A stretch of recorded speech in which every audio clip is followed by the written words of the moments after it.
Fear files में आज देखिए एक बहुत ही डरावने मंदिर, बेताली मंदिर की कहानी।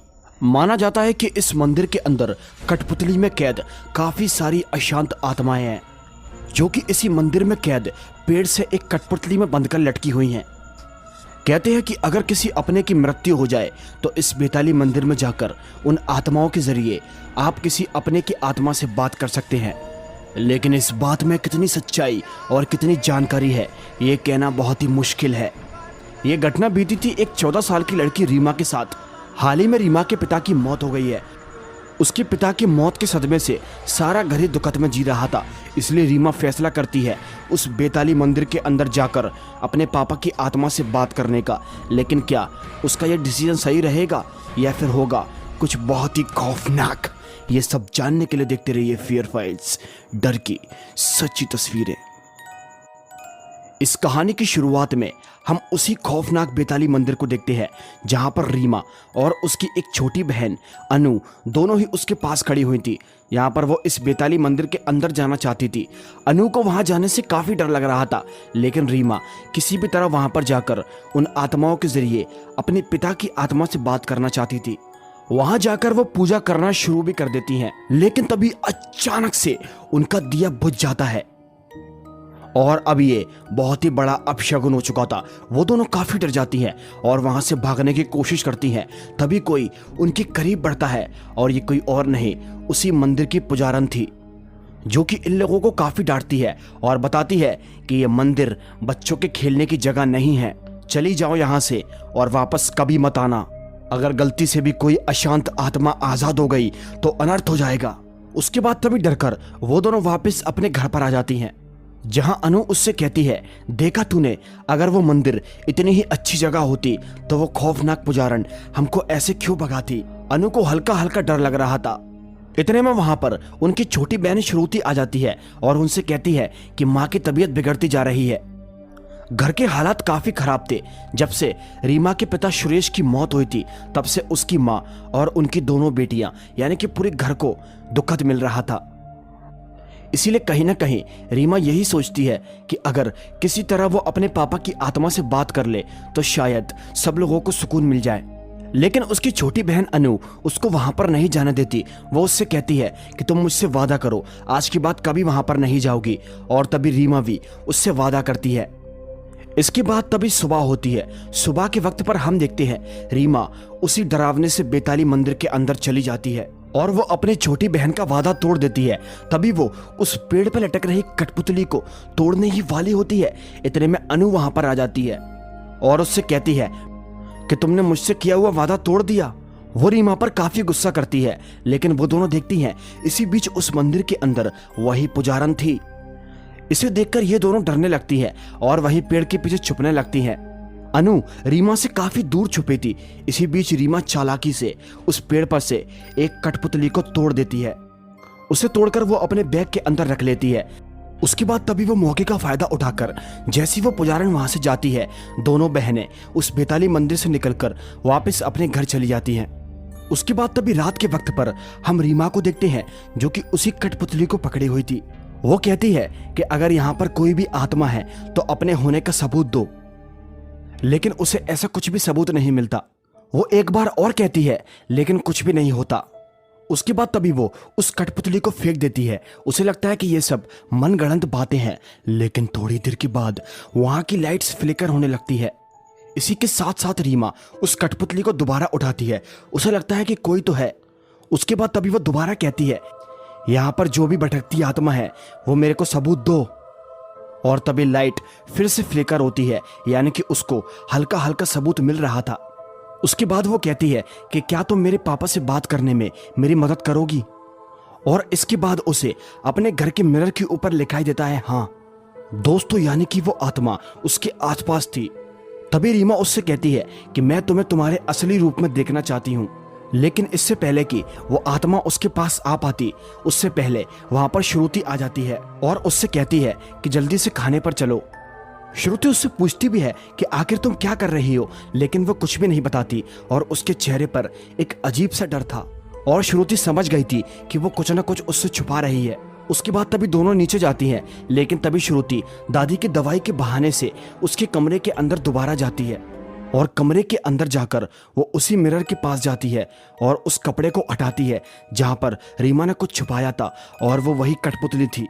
वो जैसी उस कठपुतली को अपने हाथों में लेती है तभी वहां की लाइट फ्लिकर होने लगती है और वो डर के मारे उस कठपुतली को नीचे फेंक देती है। लेकिन तभी उस कठपुतली के अंदर से काला धुआं उड़ने लगता है।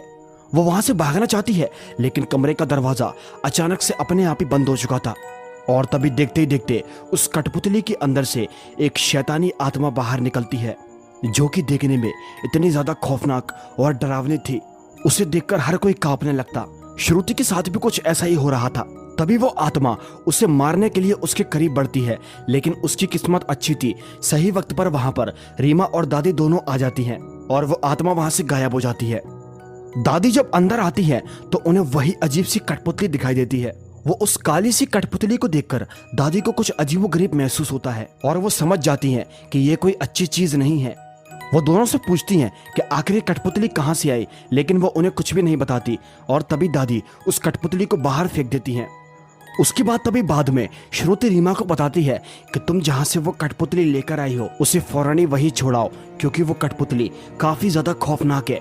उस कठपुतली के अंदर कोई काली शक्ति है। ये सब सुनकर रीमा काफी ज्यादा शॉक हो जाती है, लेकिन उसे श्रुति की बात पर जरा भी यकीन नहीं था। उसके बाद तभी रीमा अपने कमरे के अंदर पहुंचती है। वहां पर जाकर वो देखती है वही कठपुतली अब उसके कमरे में मौजूद थी, जबकि दादी ने तो उस कठपुतली को फेंक दिया था। अब रीमा समझ जाती है कि श्रुति ठीक कह रही थी, इस कठपुतली में कुछ तो गड़बड़ है। तभी वो डरकर वहां से भाग जाती है और अपनी दादी के पास आकर सो जाती है। सुबह होते ही वो अपनी बहन अनु को सब कुछ बता देती है कि तेरे मना करने के बाद भी मैं उस बेताली मंदिर के अंदर से उस कठपुतली को उतार लाई थी और अब वापस रखने के लिए उसे उसी बेताली मंदिर के अंदर जाना है। लेकिन अनु उससे कहती है कि तू अकेले बिल्कुल भी नहीं जाएगी, मैं तुम्हारे साथ चलूंगी। उसके बाद तभी रात होती है। रात के वक्त पर रीमा और अनु दोनों ही उस बेताली मंदिर के पास पहुंच जाती हैं। अंदर जाने से पहले रीमा को डर लग रहा था कि कहीं उसके साथ कुछ गलत हो गया तो इसकी सजा उसकी बहन अनु को भी मिलेगी, इसीलिए उसने अनु को बाहर से ही लौटा दिया था। अंदर जाकर वो उसी पेड़ के पास पहुंचती है जहां से उसने उस कठपुतली को उतारा था। वो उसे वहीं पर टांगने की कोशिश करती है, लेकिन कोई उसे ऐसा करने से रोकता है। उसके पैर को बांधकर कोई उसे नीचे गिरा देता है। लेकिन थोड़ी देर के बाद हमको पता चलता है कि यह कोई और नहीं, वही शैतानी आत्मा थी जो कि उसके सामने प्रकट हो जाती है।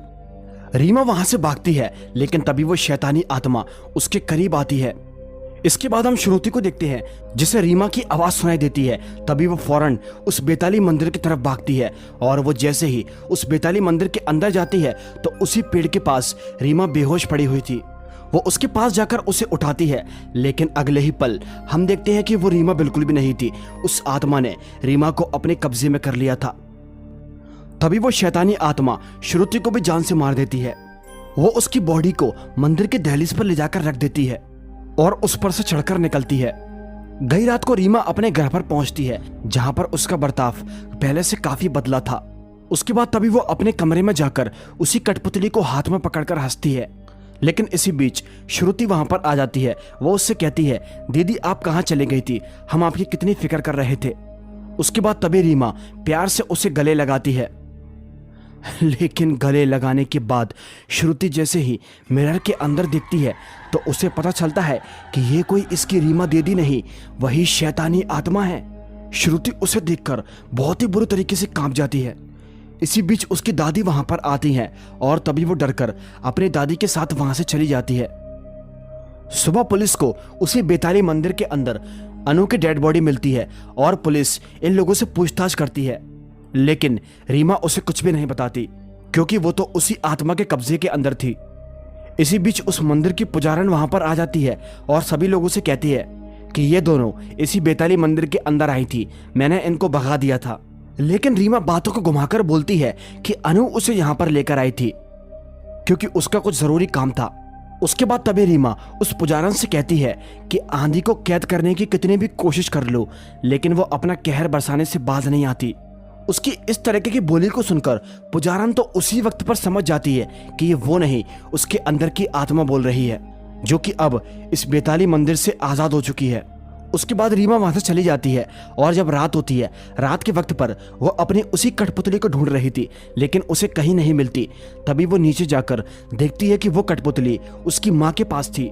वो उससे लेने की कोशिश करती है, लेकिन उसकी माँ नहीं देती। तभी वो उस कठपुतली को उनसे छीन लेती है और अब वो अपनी माँ को ही नुकसान पहुंचाने की कोशिश करती है। लेकिन इसी बीच दादी उसे रोकती है, लेकिन उसके अंदर की शैतानी आत्मा दादी को भी नहीं बकसती।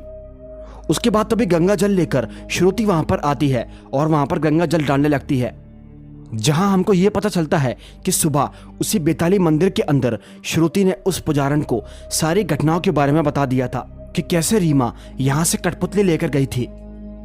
उसके बाद तभी वो पुजारन वहां पर आती है और उस आत्मा को रोकने की कोशिश करती है और वो थोड़ी देर के लिए उस आत्मा को रोक लेती हैं। उसके बाद हम देखते हैं तभी वो पुजारन उसी बेताली मंदिर के अंदर जाकर हवन करना शुरू कर देती है और उस आत्मा से कहती है, चुपचाप इस मंदिर के अंदर आ जा। लेकिन वो दुष्ट आत्मा उसकी बात को नहीं मानती। इसी बीच वो शैतानी आत्मा उसके सामने प्रकट हो जाती है। वो पुजारन उसे अंदर लाने की काफी कोशिश करती है, लेकिन वो आत्मा नहीं आती। तभी उसके बाद दादी रीमा के पास बाहर जाती हैं, लेकिन पुजारन उनसे कहती है कि तुम इस चौखट को पार मत करना, वरना वो दुष्ट आत्मा तुम्हें भी मार डालेगी। दादी का कहना यह था कि क्या फायदा ऐसी जिंदगी का जब मैं अपने पोती की जान इस दुष्ट आत्मा से नहीं बचा सकती। तभी वो पुजारन कहती है, रीमा को बचाने के लिए एक पवित्र आत्मा की बलि देनी होगी, और तभी अपनी बलि देने के लिए दादी तैयार हो जाती हैं। लेकिन रीमा कहती है कि यह सब मेरा किया धरा है, मैंने ही इस दुष्ट आत्मा को आज़ाद किया है, तो अब इस सब को मैं ही खत्म करूंगी। और तभी रीमा उस भाले के जरिए खुद की जान ले लेती है। रीमा के नष्ट होते ही उस दुष्ट आत्मा का भी खात्मा हो जाता है, क्योंकि वो आत्मा रीमा के जरिए ही बाहर आई थी। और उस दुष्ट आत्मा के मरते ही इस एपिसोड का दी एंड हो जाता है। कैसे एक छोटी सी गलती 2 मासूमों की जान ले गई। आपको फियर फाइल्स की ये कहानी कैसी लगी मुझे नीचे कमेंट करके ज़रूर बता देना।